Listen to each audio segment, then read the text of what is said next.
नमस्ते यहाँहरु सबैजनालाई फेरि पनि स्वागत छ नेपाल अनलाइन स्कुलको युट्युब च्यानलमा र नेपाल स्टुडेन्ट साहित्यको रिटन एक्जाम सेकेन्ड पेपर अन्तर्गत पर्ने गर्छ। यो इकोनोमिक्स टपिकमा चाहिँ हामी विभिन्न च्याप्टरहरुमा चाहिँ डिस्कस गर्ने क्रममा छौं।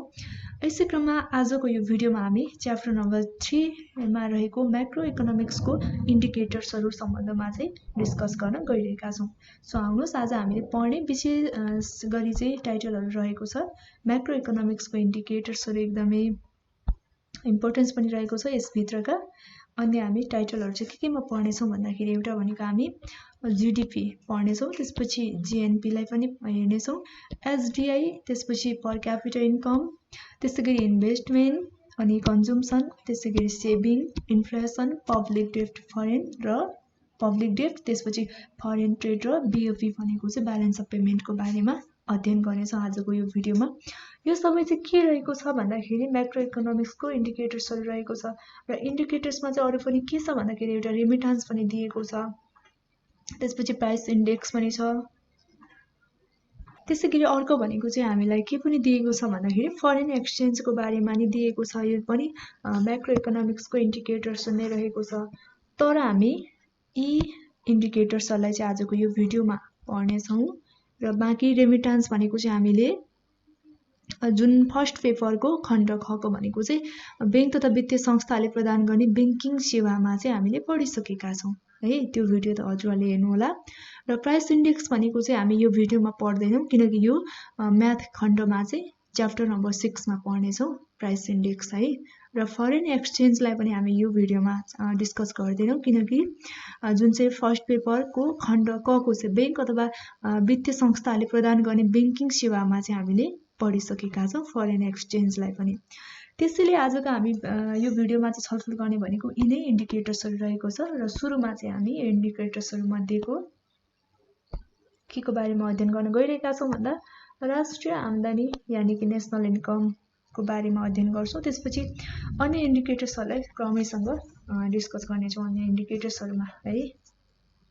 अब फर्स्टमा चाहिँ हामी राष्ट्रिय आम्दानी यानि कि नेशनल इन्कम भनेको चाहिँ के हो भन्ने सम्बन्धमा बुझौं है। अब कुनै पनि देशका नागरिकहरूले एक वर्षमा कमाएको जुन सम्पूर्ण आम्दानीको योगफललाई चाहिँ राष्ट्रिय आम्दानी भनिन्छ है। अथवा हामीले चाहिँ कुनै पनि अर्थतन्त्रको स्वामित्वमा रहेको सम्पूर्ण उत्पादनका साधनहरूले उत्पादन प्रक्रियामा योगदान पुर्याए बापत प्राप्त गरेको आम्दानीको योगफललाई के हो त भन्दाखेरि राष्ट्रिय आम्दानी अथवा नेशनल इन्कम हो, राष्ट्रिय आय हो। र हामी यहाँ पोइन्टमा पनि हेर्छौं यसलाई।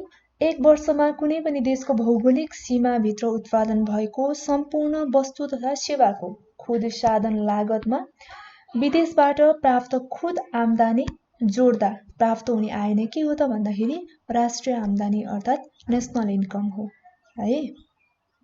अर्थात यसलाई हामीले कसरी पनि एकदमै सहजै रूपले बुझ्न सक्छौं भन्दाखेरि कुनै वस्तुहरु उत्पादन गर्दाखेरि भूमि ल्यान्ड प्रयोग गरे बापत हामीले के गर्नुपर्छ भन्दाखेरि लगान रेन्ट तिर्नुपर्छ। त्यसपछि लेबर श्रमिकहरुलाई ज्याला, त्यसपछि अर्को भनेको चाहिँ क्यापिटल पुँजी प्रयोग गरे बापत चाहिँ हामीले ब्याज इन्ट्रेस्टहरु तिर्नुपर्छ। अब यसरी उद्यमीहरुले जोखिम वहन गरे बापत जुन प्राप्त नाफाको योगफल नै के हो त भन्दाखेरि नेशनल इन्कम हो है।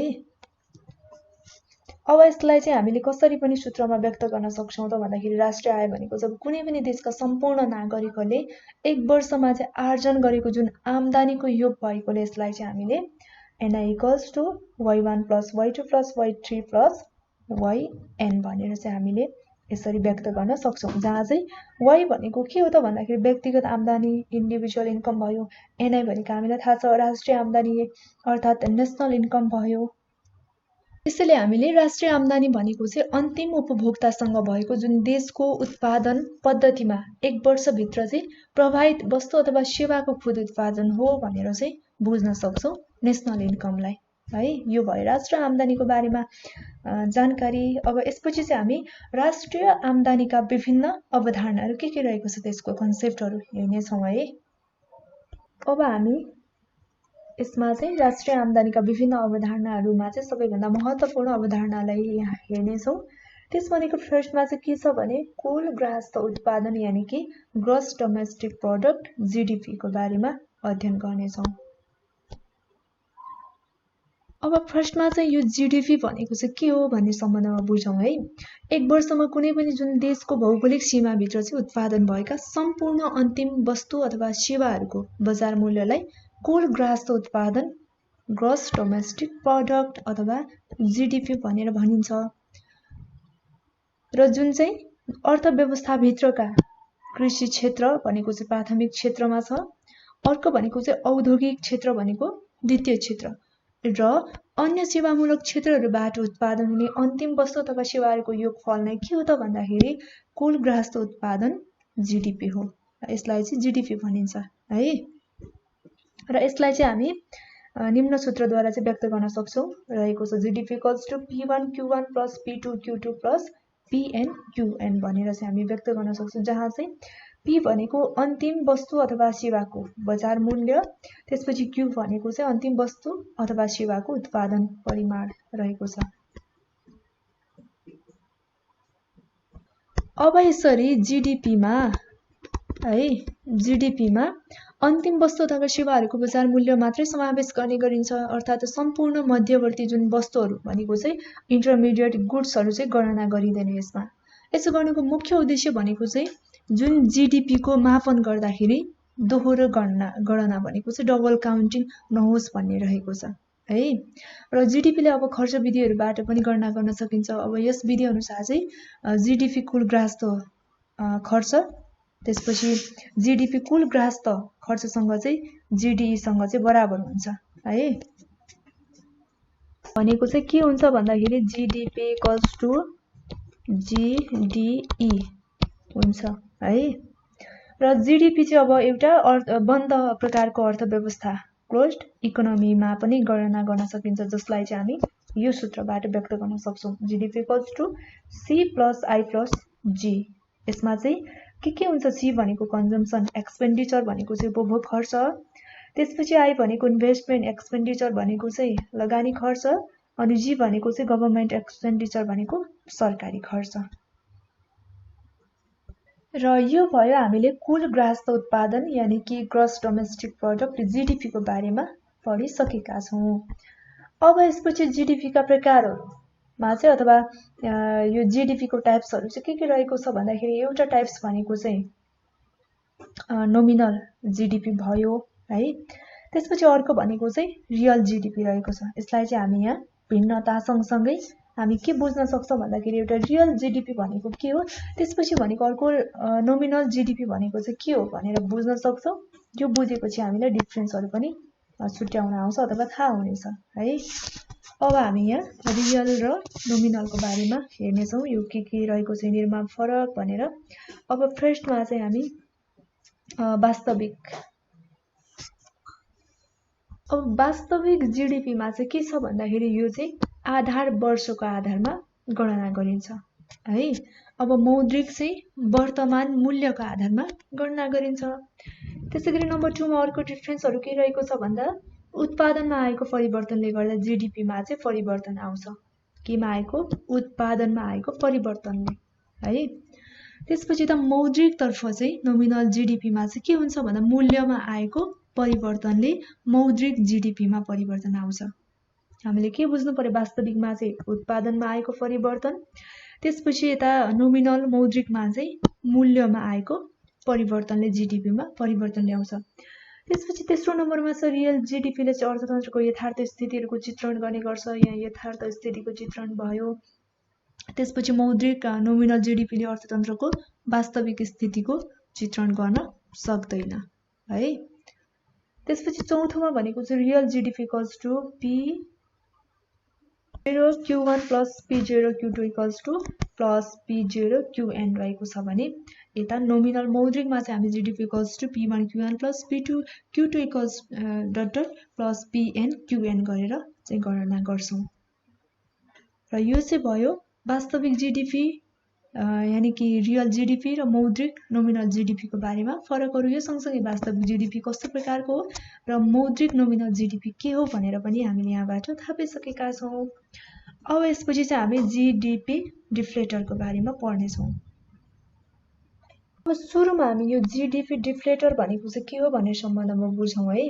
के छ भने आधार वर्षको तुलनामा चालु वर्षमा परिवर्तन हुन गएको मूल्य स्तरको मापन गर्ने विधिलाई के भनिन्छ? जीडीपी डिफ्लेटर भनिन्छ अथवा कुल ग्राह्य उत्पादन डिफ्लेटर भनिन्छ। र यो चाहिँ मौद्रिक जीडीपी र जुन वास्तविक जीडीपी हामीले भर्खरै मात्रै डिफरेन्सहरु हेरिसकेका छौं, यो बीचको अनुपातलाई चाहिँ 100 ले मल्टिप्लाई गरेर चाहिँ प्राप्त गर्ने गरिन्छ। यसलाई चाहिँ हामीले निम्न अनुसार चाहिँ यसरी देखाउन सक्छौं। जीडीपी डिफ्लेटर इक्वल्स टु मौद्रिक जीडीपी ओपन वास्तविक जीडीपी मल्टिप्लाई 100 रहेको छ है। यो चाहिँ यसको मापन गर्ने विधि भयो। र हामीले चाहिँ के बुझ्न सक्छौं भन्दाखेरि सामान्य मूल्य स्तरमा आएको जुन परिवर्तन तथा जीडीपी डिफ्लेटरको प्रयोगबाट चाहिँ मुद्रास्फीतिको जुन दर रेट अफ इन्फ्लेसनमा पनि मापन गर्न सकिन्छ। यो भयो जीडीपी डिफ्लेटरको बारेमा जानकारी। र अब जीडीपी डिफ्लेटरको विशेषता फिचर्सहरु चाहिँ के हुन्छ भन्दाखेरि जीडीपी मा चाहिँ अब उत्पादनको अन्तिम बिन्दु मा चाहिँ वस्तु अथवा सेवाहरु मात्रै समावेश गरिन्छ। यसमा चाहिँ है अन्तिम वस्तु र सेवाहरुको मात्रै समावेश गरिन्छ। यसमा चाहिँ अब देशभित्र स्वदेशी अथवा विदेशी उत्पादकहरूले चाहिँ उत्पादन गरेका वस्तु तथा सेवाहरु मात्रै समावेश गरिन्छ। अर्को त्यसैगरी जीडीपी मा वस्तु तथा सेवाको मौद्रिक मापन हो। अनि यसमा चाहिँ बजार मूल्य भएको र बजारमा बिक्रीका लागि चाहिँ ल्याइएको वस्तुहरु मात्रै समावेश गर्ने गरिन्छ यो जीडीपी डिफ्लेटरमा है। यसमा चाहिँ अब पुँजीको लाभहरु समावेश गरिदैन र यसमा दोहोरो मापनबाट पनि बचाउनका लागि जुन मध्यस्थ वस्तुहरु भनेको चाहिँ इन्टरमिडिएट गुड्सहरु समावेश गरिदैन। यसमा चाहिँ हस्तान्तरणीय भुक्तानीहरु जस्तै भत्ता, बेरोजगार द्वन्द्व, विधवा भत्ता, बेरोजगार भत्ता आदि इत्यादि कुराहरु पनि समावेश गरिदैन। केमा भन्दाखेरि जीडीपी डिफ्लेटरमा। यो चाहिँ हामीले विशेषताहरु पढ्यौं है। अब यसपछि हामी हेर्छौं कुल राष्ट्रिय उत्पादन यानी कि ग्रस नेशनल प्रोडक्ट रहेको छ जीएनपी। जीडीपी पछि हामी जीएनपी पढ्ने छौं। अब यो जीएनपी भनेको चाहिँ के हो त भन्ने सम्बन्धमा सुरुमा बुझौं। अब कुनै पनि देशमा एक वर्ष भित्रमा चाहिँ उत्पादित सम्पूर्ण अन्तिम वस्तु तथा सेवाहरूको कुल जोडलाई राष्ट्रिय उत्पादन भनिन्छ है। यो हामीले हेरिसक्यौं। अब जीएनपी मा चाहिँ के हुन्छ भने कुल राष्ट्रिय उत्पादनलाई कुल राष्ट्रिय आय पनि भनिन्छ। अर्को भनेको चाहिँ है कुल राष्ट्रिय आय पनि भनिन्छ कुल राष्ट्रिय उत्पादनलाई। र यस कुल राष्ट्रिय उत्पादनमा देशका सम्पूर्ण उपभोग, त्यसपछि सम्पूर्ण लगानी अनि सम्पूर्ण सरकारी खर्चहरु चाहिँ समावेश भएको हुन्छ। यसमा अब कुनै विदेशी नागरिकहरूले चाहिँ नेपालमा बसेर प्राप्त गरेको आम्दानीहरु चाहिँ घटाइन्छ भने कुनै नेपाली नागरिकहरूले चाहिँ विदेशमा गएर कमाएको आम्दानीहरु चाहिँ समावेश गरिन्छ। यसलाई चाहिँ हामीले इक्वेशनमा यसरी हेर्न सक्छौं है।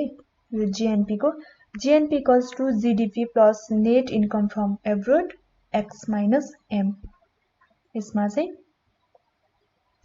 जुन चाहिँ यसरी देशहरुबाट भएको निर्यात एक्स अनि देशभित्र भएको चाहिँ आयातलाई चाहिँ एम को मूल्य सूचीमा जुन अन्तर भनेको चाहिँ एक्स माइनस एम देखिन्छ। यो अन्तरलाई चाहिँ जीडीपी मा समावेश गरियो भने चाहिँ कुल राष्ट्रिय उत्पादन प्राप्त हुन्छ। यसलाई चाहिँ हामी निम्न समीकरणबाट चाहिँ हेर्न सक्छौं। जस्तो कि यहाँ रहेको छ GNP equals to C plus I plus G plus X minus M रहेको छ। अब यहाँ चाहिँ के रहेको छ भन्दाखेरि यो चाहिँ इक्वेशन भयो। अब सी भनेको चाहिँ उपभोग खर्च कन्ज्युम्सन एक्सपेन्डिचर है। त्यसपछि सी भयो। आई भनेको लगानी खर्च इन्भेस्टमेन्ट एक्सपेन्डिचर अनि जी भनेको चाहिँ सरकारी खर्च गभर्नमेन्ट एक्सपेन्डिचर। एक्स भनेको चाहिँ कुल निर्यात आयबाट प्राप्त आर्जन एक्सपोर्ट अर्निङ अनि एम भनेको चाहिँ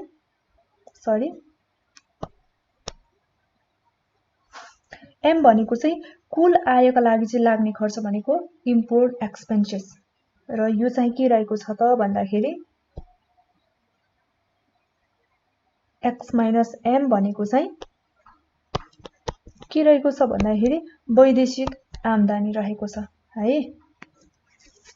यो चाहिँ हाम्रो जीएनपी लाई कसरी हामीले मापन गर्न सक्छौं, कसरी गणना गर्न सक्छौं भनेर चाहिँ इक्वेसनमा हेरिसकेका छौं। अब यति हेरिसकेपछि जीएनपी को चाहिँ अथवा ग्रस नेशनल प्रोडक्ट को चाहिँ फिचर्सहरु के हुन सक्छन् भन्दाखेरि यसको चाहिँ हिसाब अथवा मापनहरु चाहिँ मुद्रामा गरिन्छ। यसमा अन्तिम वस्तु अथवा सेवाहरु मात्रै समावेश गरिन्छन् अनि यसमा कुनै पनि मुलुकमा जुन नागरिकहरूले उक्त देशभित्र र बाहिर प्राप्त गरेको आम्दानीहरुले समावेश गरिन्छ। तर के गरिन्छ भन्दाखेरि विदेशीहरूले उक्त देशहरुबाट प्राप्त गरेको आम्दानीलाई चाहिँ समावेश गरिँदैन है। यसमा चाहिँ पुँजी लाभको साथै हस्तान्तरणीय भुक्तानीहरु पनि समावेश गरिँदैनन्। अनि त्यसैगरी चाहिँ यसमा चाहिँ बजार मूल्य भएका अथवा बजारमा चाहिँ बिक्रीमा ल्याइएका वस्तुहरु मात्रै समावेश गरिन्छ र दोहोरो मापनबाट बचाउनको लागि चाहिँ मध्यवर्ती वस्तुहरु पनि समावेश गरिँदैन यो जीएनपी मा। र यो भयो जीएनपी को बारेमा जानकारी, कुल राष्ट्रिय उत्पादन। अब यसपछि चाहिँ हामी कुल गृहस्थ उत्पादन र कुल राष्ट्रिय उत्पादन बीचको डिफरेन्सेसहरुलाई हेर्ने छौं। जीडीपी र अर्को भनेको चाहिँ जीएनपी। हामीले यो दुईटै टाइटलहरुमा चाहिँ पढिसकेका छौं। अब जीडीपी को के रहेको छ, जीएनपी को के रहेको छ र यिनीहरु बीचमा डिफरेन्सेसहरु के रहेको छ भन्ने सम्बन्धमा हेरौं। अब फर्स्ट नम्बर 1 मा जीडीपी तर्फको हेरौं है। जीडीपी मा नम्बर 1 एक वर्षभित्र कुनै पनि देशभित्र चाहिँ उत्पादित सम्पूर्ण अन्तिम वस्तु तथा सेवाहरूको मौद्रिक मूल्यलाई चाहिँ कुल गृहस्थ उत्पादन यानी कि जीडीपी भनिन्छ। अनि यता जीएनपी को डेफिनेसन। अब एउटा देशका मानिसहरूको एक वर्षभित्रमा चाहिँ जे जति अन्तिम वस्तु तथा सेवाहरू उत्पादन गर्छन् त्यसको मौद्रिक मूल्यलाई चाहिँ कुल राष्ट्रिय उत्पादन यानी कि जीएनपी भनिन्छ।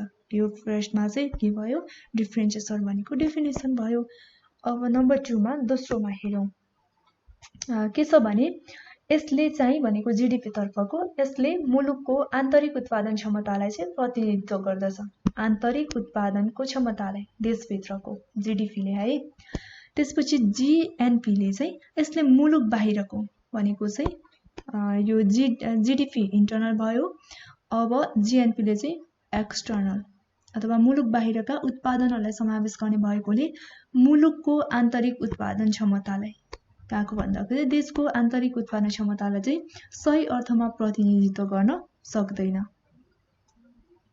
जीडीपी ले चाहिँ आन्तरिक उत्पादनलाई प्रतिनिधित्व गर्दछ र जीएनपी ले चाहिँ बाहिरको उत्पादनहरूलाई चाहिँ समावेश गर्ने गर्छ अथवा प्रतिनिधित्व गर्ने गर्छ है। त्यसपछि अर्को तेस्रो नम्बरमा हेरौं जीडीपी तर्फ। जीडीपी बढेमा देशभित्र उत्पादनमूलक गतिविधिहरू बढेको संकेत प्राप्त हुन्छ जीडीपी बढेमा। तर जीएनपी बढ्दैमा चाहिँ मुलुकभित्र उत्पादनमूलक गतिविधिहरू बढेको छ नै चाहिँ भन्न सकिँदैन है।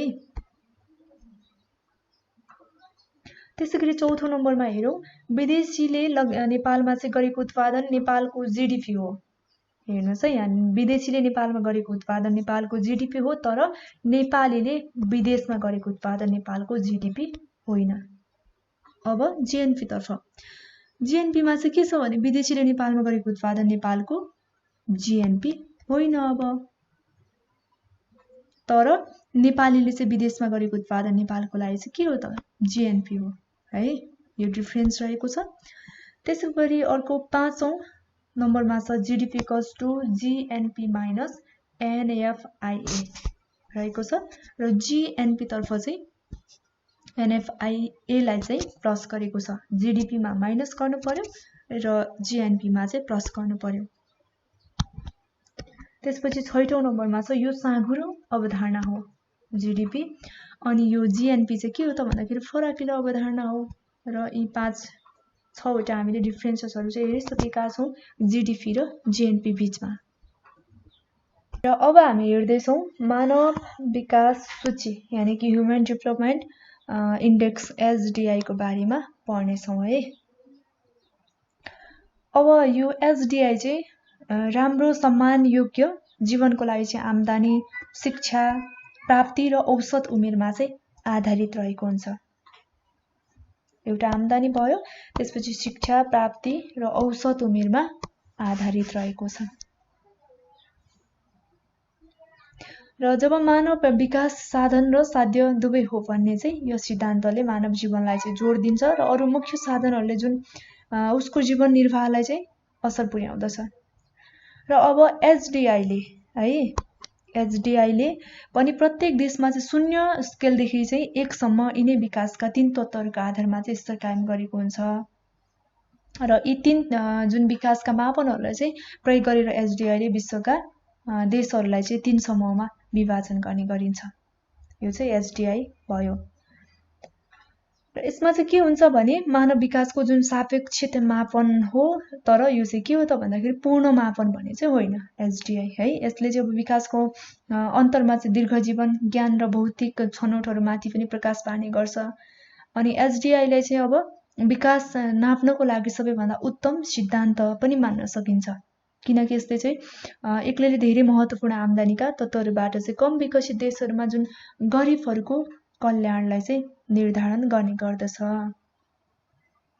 एचडिआईले चाहिँ शिक्षाको प्राप्ति, त्यसपछि औसत उमेर आदिलाई सामाजिक उन्नतिको लागि चाहिँ समान महत्त्व दिएर चाहिँ मानव गुणस्तरमा पनि जोड दिने गर्छ। र यस्तो चाहिँ स्वतन्त्रता, मानव अधिकार र सुरक्षाका लागि यी विभिन्न आदि जस्ता पक्षहरूलाई चाहिँ समावेश गरेको छैन एचडिआईले है। र अब यसरी बढी सान्दर्भिक अनि सबैभन्दा चाहिँ भर्खरै प्रचलनमा आएको जुन एचडिआई सूचक हो, यसलाई चाहिँ छोटकरीमा एचडिआई भनेको चाहिँ यो ह्युमन डेभलपमेन्ट इन्डेक्स है, छोटकरी रूप चाहिँ एचडिआई रहेको छ। यसको देखिन्छ यो चाहिँ युएनद्वारा विकास अन्तर्गतको जुन तयार पारेर चाहिँ सन्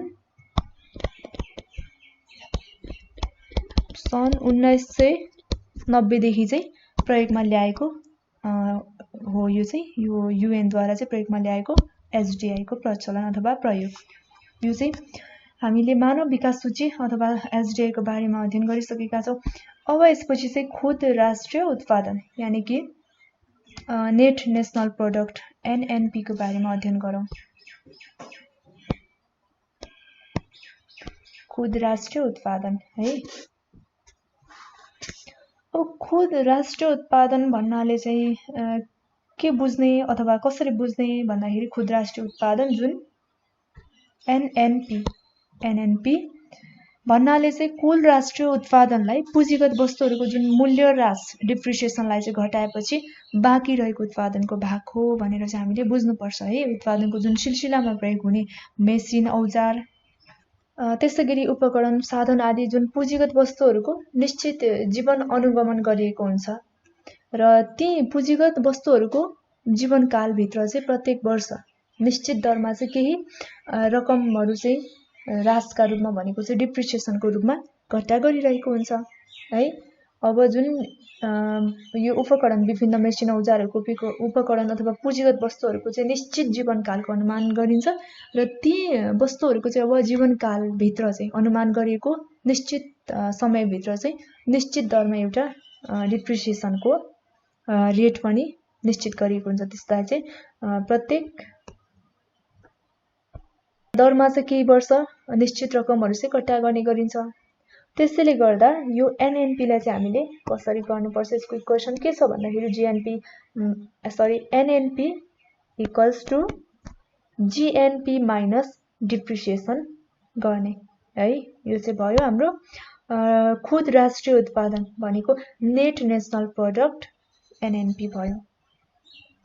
अब यसपछि पर क्यापिटा इन्कम पीसीआई प्रति व्यक्ति आय हेरौँ।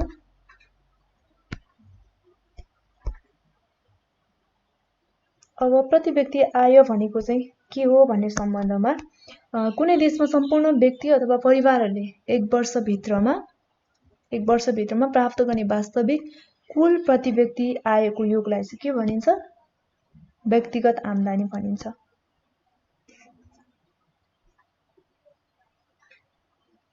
अब यसमा चाहिँ के हुन्छ भने देशको कुल जनसङ्ख्याले चाहिँ कुल राष्ट्रिय आयलाई भाग गरेर प्रति व्यक्ति आय प्राप्त गरिन्छ भनेको चाहिँ per capita income equals to national income NI upon total population गरेर चाहिँ के निकालिन्छ पर क्यापिटा इन्कम निकालिन्छ है। अब यसपछि डिस्पोजल इन्कम भनेको चाहिँ खर्च योग्य आम्दानीको बारेमा नै हेरौँ।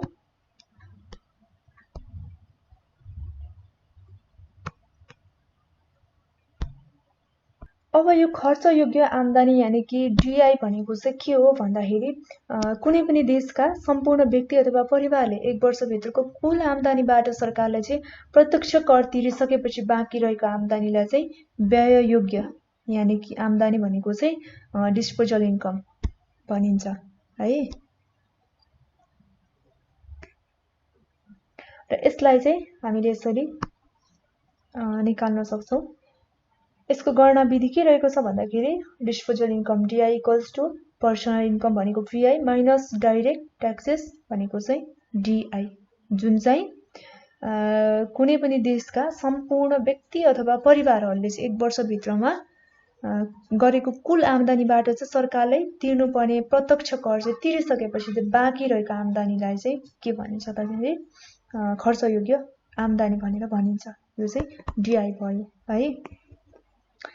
र अब डिआई पछि चाहिँ हामी लगानी इन्भेस्टमेन्टको बारेमा पढ्नेछौँ। अबको क्रममा हामी लगानी यानी कि इन्भेस्टमेन्टलाई चाहिँ हेर्नेछौँ। अब लगानी भनेको चाहिँ के हो भनेर हामीले कसरी बुझ्ने भन्दाखेरि भविष्यमा चाहिँ अब बढी धनहरू आर्जन गर्ने उद्देश्यले वर्तमान बचतलाई चाहिँ विभिन्न प्रकारका जुन सम्पत्तिहरूमा रूपान्तरण गर्ने कार्यलाई चाहिँ लगानी भनेर भनिन्छ है।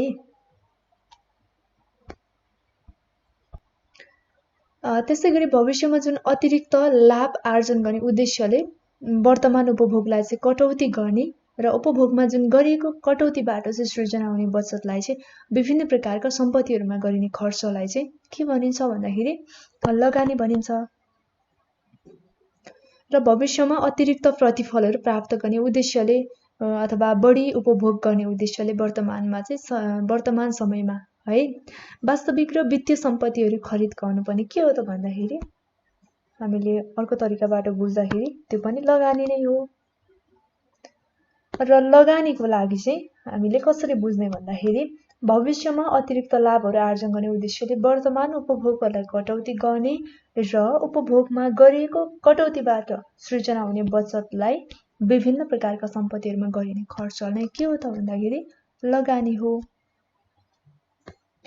अब लगानीको लागि चाहिँ हामीले एउटा भनेको चाहिँ रियल एसेट्स भनेको चाहिँ वास्तविक सम्पत्ति, अनि अर्को भनेको चाहिँ यो फाइनान्शियल एसेट्स भनेको चाहिँ वित्तीय सम्पत्तिहरू गरेर दुई भागमा चाहिँ विभाजन गर्न सक्छौँ है। अब वास्तविक सम्पत्ति रियल एसेट्समा चाहिँ के पर्न सक्छ भन्दाखेरि जग्गा भयो, मेसिनरी भयो, अनि भवनहरू आदि इत्यादि उपकरणहरू चाहिँ, अनि सवारी साधन, फर्निचर, सुन चाँदी आदि चाहिँ के हो त भन्दाखेरि रियल एसेट्सहरू हो है।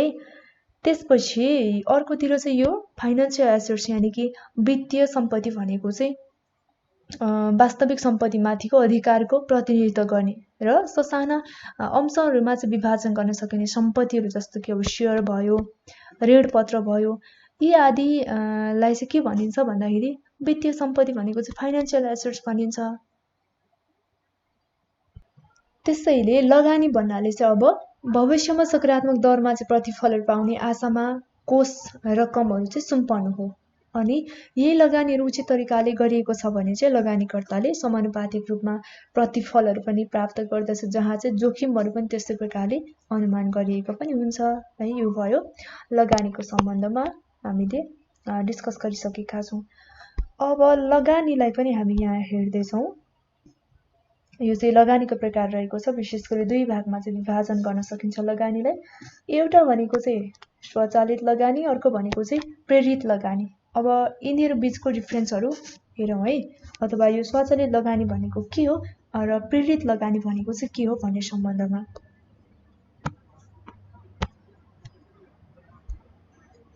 अब यो स्वचालित लगानीको हेरौँ फर्स्टमा। यो चाहिँ सरकारी स्तरबाट गरिने लगानी हो स्वचालित लगानी भनेको।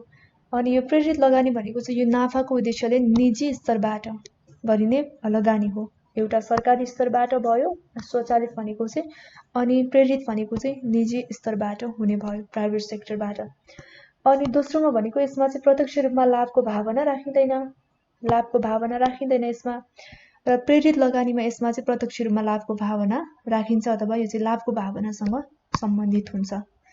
अनि तेस्रोमा चाहिँ स्वतन्त्र लगानीले प्रेरित लगानीलाई चाहिँ आकर्षित गर्छ। यो स्वचालित लगानीले चाहिँ यो दोस्रो प्रेरित लगानीलाई चाहिँ आकर्षित गर्छ भने अब यो प्रेरित लगानीले अथवा प्रेरित लगानीलाई चाहिँ केले आकर्षित गर्छ भन्दाखेरि प्रतिफल अथवा नाफाले चाहिँ आकर्षित गर्ने गर्छ। चौथोमा हेरौँ राष्ट्रिय यसमा चाहिँ यहाँ आय छुटेको छ है। राष्ट्रिय आय बढे पनि अथवा घटे पनि यसमा चाहिँ कुनै प्रभाव पर्दैन। कुनमा भन्दाखेरि स्वचालित लगानीमा। अनि प्रेरित लगानीमा चाहिँ राष्ट्रिय आय बढेमा अथवा प्रति व्यक्ति आय बढेमा यो लगानी पनि बढ्छ र जुन राष्ट्रिय आय र प्रति व्यक्ति आय घटेमा यो प्रेरित लगानी पनि घट्ने गर्छ। यो भयो यसको डिफ्रेन्सहरू सँगसँगै हामीले स्वचालित लगानी र प्रेरित लगानीको बारेमा नि थाहा पाइसकेका छौँ र यो सँगसँगै हामीले लगानीको बारेमा सर्टकटमा हेरिसकेका छौँ। अब यसपछि हामी उपभोग हेर्छौँ। कन्जम्सन भनेको चाहिँ के हो, यससँग सम्बन्धित सबै विषयलाई चाहिँ हेर्नेछौँ है।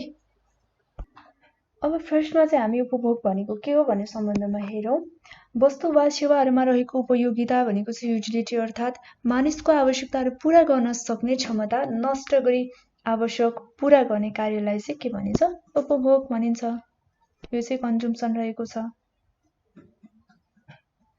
र यो चाहिँ एउटा आय परिवर्तन र उपभोगको व्यय परिवर्तन बीचको क्रियात्मक सम्बन्ध पनि हो है।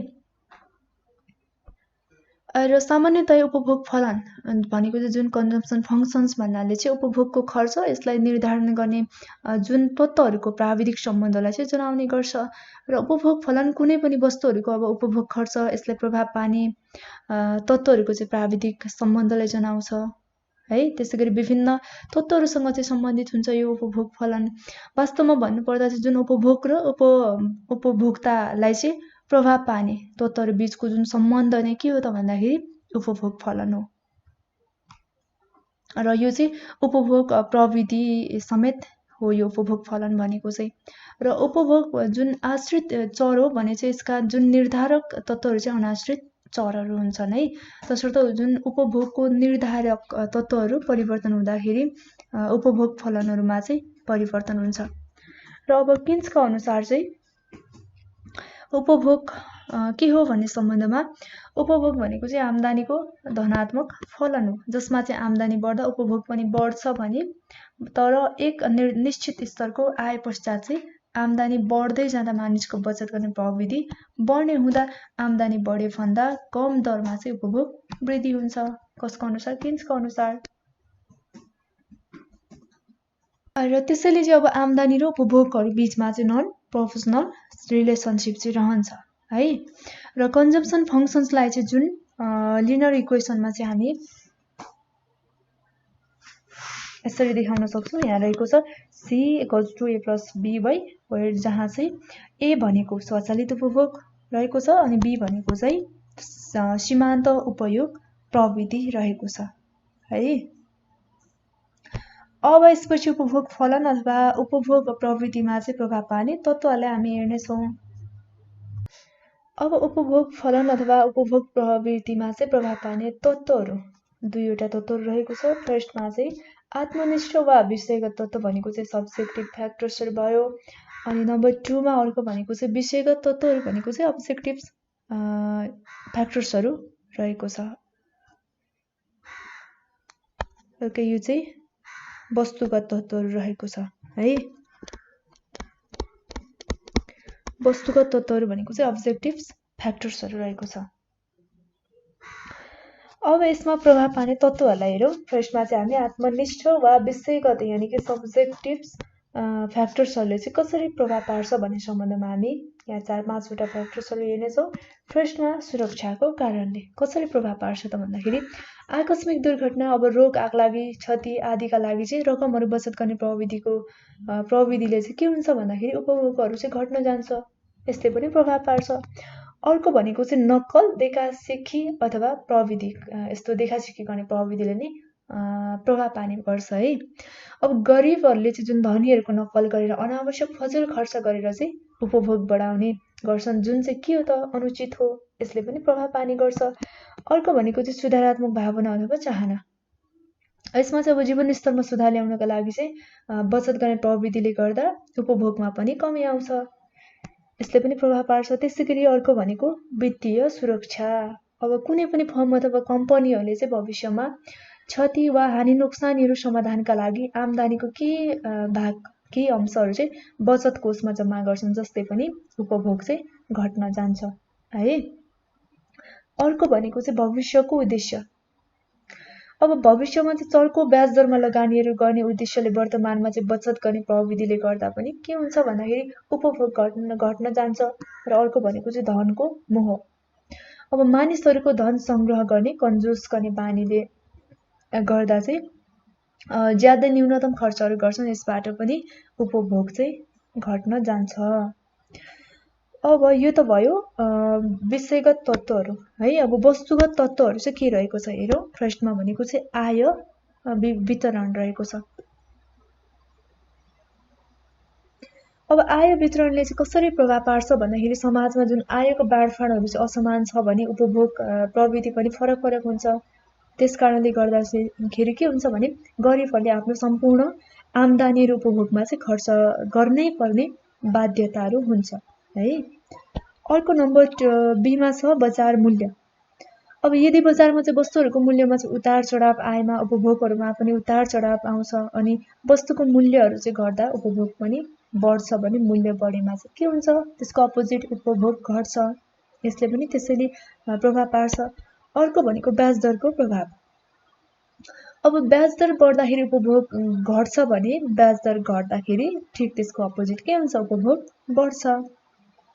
त्यसपछि अर्को करको दायरा। अब करको दायरा अथवा दरहरू बढ्न गएमा चाहिँ जुन उत्पादनको मूल्यहरू वृद्धि हुन जान्छ र उपभोग घट्छ भने यसको विपरीत करको दरहरू कम हुँदाखेरि उत्पादनको मूल्यहरू कम भएर उपभोगमा चाहिँ वृद्धि हुन्छ है। अर्को भनेको चाहिँ ज्यालाको स्तर छ। अब यदि ज्याला स्तरमा बढी छ भने चाहिँ उपभोक्ताका लागि आम्दानीहरू पनि बढ्न जाने हुन्छ स्वाभाविक रूपले। जस्तै गर्दा चाहिँ उपभोगको स्तर बढाउँछ भने ज्याला दरहरू कम भएमा के हुन्छ भन्दाखेरि आम्दानीहरू कम हुन गए उपभोक्ताको स्तर पनि घट्न जान्छ। त्यसैगरी अर्को भनेको चाहिँ के छ, अप्रत्याशित नाफा अथवा घाटा। अब अप्रत्याशित रूपमा चाहिँ नाफा बढेमा उपभोक्ताका जुन उपभोगका प्रवृत्तिहरू पनि बढ्छन् भने घाटाहरू भएमा चाहिँ उपभोगको प्रवृत्तिमा पनि कमी आउँछ अथवा घाटा नै हुन्छ। यो चाहिँ उपभोग फलन अथवा उपभोग प्रवृत्तिमा चाहिँ प्रभाव पार्ने मुख्य तत्त्वहरू हामीले दुईवटा तत्त्वहरू, एउटा भनेको विषयगत तत्त्व, अर्को भनेको चाहिँ वस्तुगत तत्त्वहरू अन्तर्गतका अन्य तत्त्वहरूलाई हेरिसकेका छौँ। अब यसपछि हामी उपभोग प्रवृत्तिमा चाहिँ वृद्धि गर्ने उपायहरू के रहेको छ त भन्ने सम्बन्धमा चर्चा गरौँ। अब उपभोग प्रवृत्तिमा चाहिँ वृद्धि गर्ने उपायहरू हामी हेर्छौँ र मनोवैज्ञानिक अथवा संस्थागत तत्त्वहरूले गर्दाखेरि अल्पकालमा चाहिँ प्राय स्थिर रहने उपभोग प्रवृत्तिलाई चाहिँ दीर्घकालमा विभिन्न तत्त्वहरूले चाहिँ परिवर्तन गरिरहेको हुन्छ। किन्सका अनुसार चाहिँ उपभोग प्रवृत्तिमा आवश्यक विस्तार नगरिकन पूर्ण रोजगारीको दिशातर्फ चाहिँ बढ्न सकिँदैन है। र पुँजीको सीमान्त उत्पादकतामा चाहिँ अब वृद्धि गर्नका लागि ब्याज दरमा कटौती गर्दै जानुपर्ने आवश्यकता रहँदा पनि उपभोग प्रवृत्तिमा चाहिँ वृद्धि गर्ने विभिन्न नीतिहरू भने चाहिँ समर्थन गरिरहनुपर्छ। र उपभोग प्रवृत्तिमा चाहिँ हामीले विस्तार गर्ने अथवा उपायहरू चाहिँ के रहेको छ भन्ने सम्बन्धमा अब चर्चा गरौँ। फर्स्टमा चाहिँ हामी आयको पुनः वितरण भनेको चाहिँ रिडिस्ट्रिब्युसन अफ इन्कम। अब जुन धनी व्यक्तिहरूको तुलनामा गरिब व्यक्तिहरूको उपभोगको प्रवृत्तिहरू चाहिँ अधिक रहेको हुन्छ है। यस कारणले गर्दा निजी क्षेत्रमा लगानी र पुँजी निर्माणलाई चाहिँ हतोत्साहित नगर्ने प्रकारले चाहिँ अधिकांश जुन गरिबहरूको पक्षमा चाहिँ आएको वितरणहरू गर्दाखेरि समग्र रूपले उपभोग प्रवृत्तिमा चाहिँ वृद्धि हुन जान्छ। यो भनेको चाहिँ आयको पुनः वितरण भयो। अर्को भनेको उचित ज्याला नीति। प्रोपर वेज पोलिसी रहेको छ। अब यस अन्तर्गत चाहिँ दीर्घकालमा जुन उत्पादकतामा समेत वृद्धि गर्ने प्रकारले उचित ज्याला नीतिहरू चाहिँ अवलम्बन गर्दा उपभोग प्रवृत्तिमा पनि के भइरहेको हुन्छ भन्दाखेरि वृद्धि भइरहेको हुन्छ। त्यसैगरी अर्को सामाजिक सुरक्षा, सोसियल सेक्युरिटी। अब यसमा चाहिँ सामाजिक सुरक्षाका लागि विभिन्न कार्यक्रमहरू कार्यान्वयन गर्दै जुन समाजको उपभोग प्रवृत्तिमा चाहिँ वृद्धि ल्याउन सकिन्छ। अनि बेरोजगारी बिमा, त्यसपछि वृद्ध भत्ता, स्वास्थ्य बिमा है, अनि शिक्षा भत्ता जस्ता विभिन्न कार्यक्रमहरूको चाहिँ कार्यान्वयन गरेर जुन व्यक्तिहरूको उपभोगमा देखा पर्न जाने ह्रासहरूलाई चाहिँ कम गर्न सकिन्छ यो सामाजिक सुरक्षा गरेर। त्यसपछि अर्को भनेको चाहिँ ऋण सुविधा, क्रेडिट फेसिलिटिज रहेको छ। अब यसमा चाहिँ विभिन्न प्रकारका दीर्घकालीन टिकाउ योग्य वस्तुहरू जस्तो कि गाडी, घर अनि फर्निचरहरू भयो, फोन, कम्प्युटर आदि भयो, यी वस्तुहरू चाहिँ यदि किस्ताबन्दीमा रकमहरू भुक्तान गर्ने प्रकारले चाहिँ उपलब्ध गराउने हो भने चाहिँ त्यस्तो सुविधाले पनि समाजको उपभोग प्रवृत्तिमा चाहिँ वृद्धि गर्दै लगिरहेको हुन्छ। त्यसैगरी अर्को छ विज्ञापन तथा प्रचार प्रसार, एडभर्टिजमेन्ट एन्ड पब्लिसिटी। अब विज्ञापन अथवा प्रचार प्रसारले पनि उपभोगको प्रवृत्तिमा चाहिँ विस्तार गर्दै लगिरहेको हुन्छ। अब यसले चाहिँ जुन उपभोक्ताहरूलाई विभिन्न वस्तुहरूको चाहिँ बारेमा जानकारीहरू उपलब्ध गराउँछ। त्यस कारणले गर्दा उत्पादकले विज्ञापन अथवा प्रचार प्रसारहरू चाहिँ गरिरहँदा तीव्रता पनि ल्याउँछ यसमा, र यसले चाहिँ समाजको उपभोग प्रवृत्तिमा समेत क्रमशः वृद्धि हुँदै जान्छ। यो चाहिँ उपभोग प्रवृत्तिमा चाहिँ वृद्धि गर्ने उपायहरू भयो है। उपायहरू एउटा भनेको आयको पुनः वितरण, त्यसपछि उचित ज्याला नीति, अनि सामाजिक सुरक्षा, ऋण सुविधा र विज्ञापन अथवा प्रचार प्रसार गर्नुपर्ने उपायहरूको बारेमा हामीले छलफल गरिसकेका छौँ। अब यसपछि चाहिँ हामी पढ्दैछौँ बचत यानि कि सेभिङको बारेमा।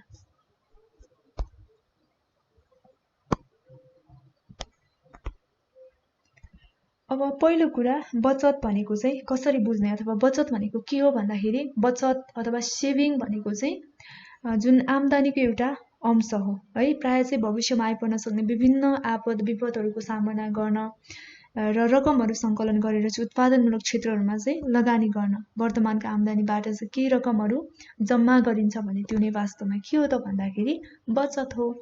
र बचतको सम्बन्धमा चाहिँ अर्थशास्त्री किन्सले भनेका छन्, किन्सका अनुसार चाहिँ के रहेको छ भन्दा बचत भनेको चाहिँ उपभोग खर्च भन्दा बढी भएको आम्दानीको एउटा भाग हो बचत भनेको है।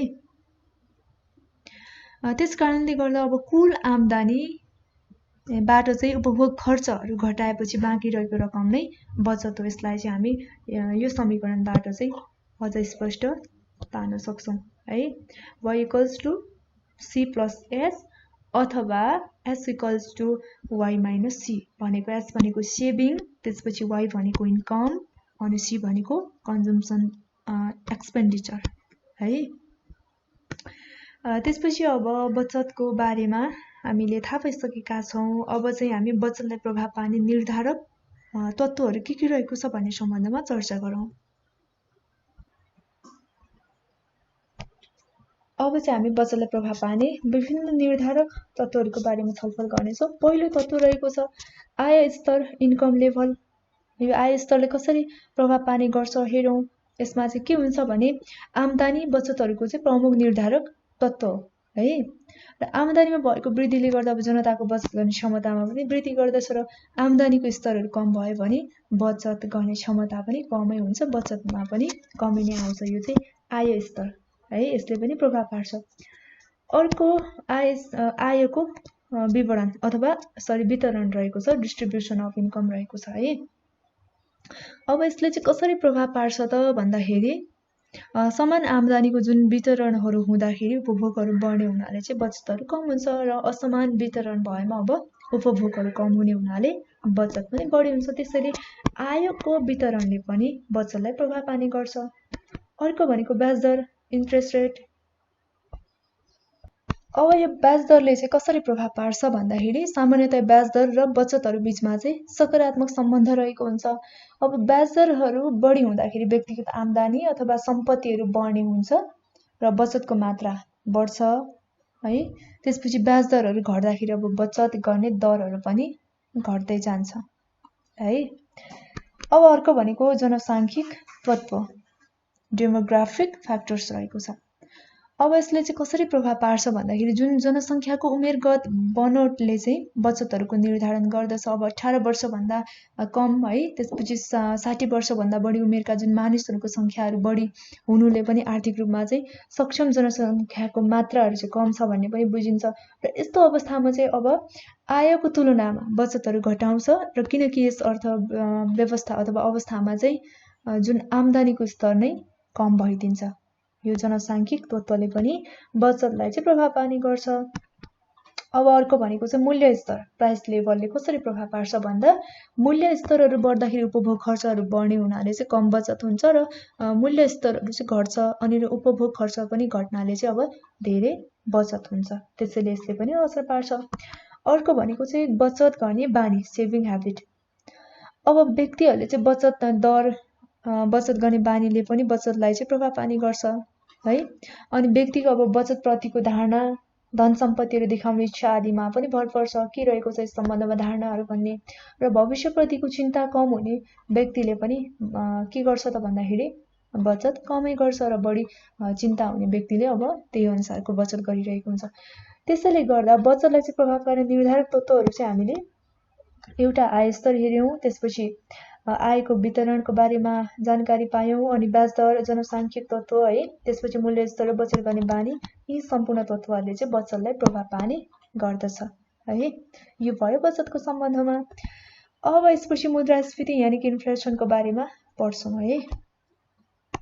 मुद्रास्फीति भनेको के हो त सुरुमा बुझौँ, त्यसपछि अन्य कुरालाई पनि हामी क्रमैसँग हेर्छौँ। अब सामान्यतया वस्तु अथवा सेवाहरूको मूल्यमा चाहिँ वृद्धि भएको अवस्थालाई चाहिँ हामी मुद्रास्फीति भनेर भन्छौँ है। र मूल्य स्तरमा हुने जुन दिगो र निरन्तर वृद्धि नै मुद्रास्फीति हो। र सामान्य मूल्य स्तर र जुन मुद्राहरूको बीचमा चाहिँ विपरीत सम्बन्धहरू हुने भएकोले गर्दा मुद्रास्फीतिको समयमा चाहिँ मुद्राको क्रय क्षमता अथवा मुद्राको चाहिँ मूल्य घट्ने गर्छ। त्यसैले गर्दा वस्तु तथा सेवाहरूको मूल्यमा चाहिँ वृद्धि हुने र मुद्राको मूल्यमा चाहिँ ह्रास आउने प्रक्रिया नै के हो त भन्दाखेरि मुद्रास्फीति हो है। अब क्रमथरका अनुसार चाहिँ मुद्रास्फीति के हो भन्दाखेरि मुद्रास्फीति त्यो एउटा अवस्था हो जसमा चाहिँ मुद्राको मूल्य घटिरहेको हुन्छ र वस्तु तथा सेवाको मूल्य के हुन्छ बढिरहेको हुन्छ। त्यसको ठिक अपोजिट कसका अनुसार क्रमथरका अनुसार।